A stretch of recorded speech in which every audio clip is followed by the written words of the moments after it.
One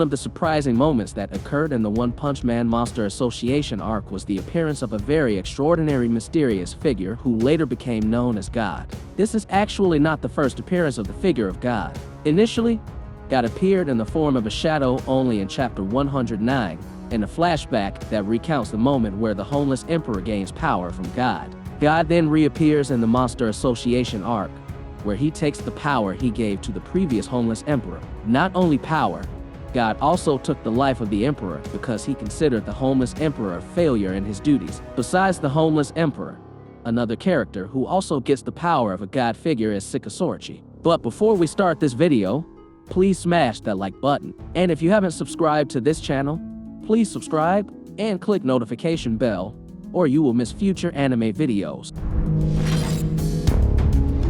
This happened before the final battle against Tatsumaki. Most recently, God gave some of his powers to the hero hunter, Garou. We can see this in the revised version of chapter 164 yesterday. Seeing how frustrated Garou was with Saitama, God finally offered to help. However, Garou knew of God's evil intentions. Garou brushed off the handshake from God. Even so, Garou still gets God's powerful power that we can see is very powerful. In fact, Saitama himself doesn't seem to believe in Garou's new power. Based on that, Garou is currently at the cosmic level thanks to the power of God. However, there are many questions that arise among fans regarding the figure of God. The appearance of God has inevitably become a hot topic for fans. This is because there are many big question marks related to the figure of God. There is still no clear explanation of the figure of God so far. Is he really a god or is he a being from another planet? In addition, fans are also curious about where God came from. Many One Punch Man fans believe that God came from the moon.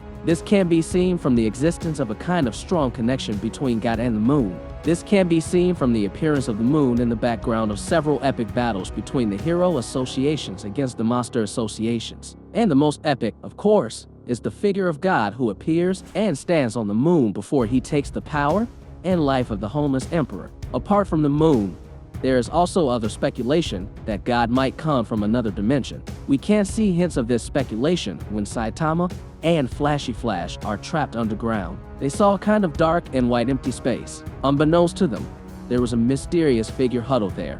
Then, in chapter 163 yesterday, we saw how Blast panicked seeing a disturbance from the magnetic field on Earth. In fact, Blast was very worried about the changes in space-time due to the appearance of a hole in the dimensional seal. Based on this, there has been speculation that God may have come from a dimension where Blast as well as the other heroes have purposely sealed the dimension. The goal is none other than preventing God from threatening the existence of the Earth and other universes. After all, the existence of Blast as well as the interdimensional heroes also hinted that God was not an ordinary person. The threat level from God is no longer the cosmic level, but between dimensions. In addition, seeing how God can give power or take the lives of others is another proof of how he can come from a dimension that is still mysterious. We look forward to the continuation of the story in the next chapter.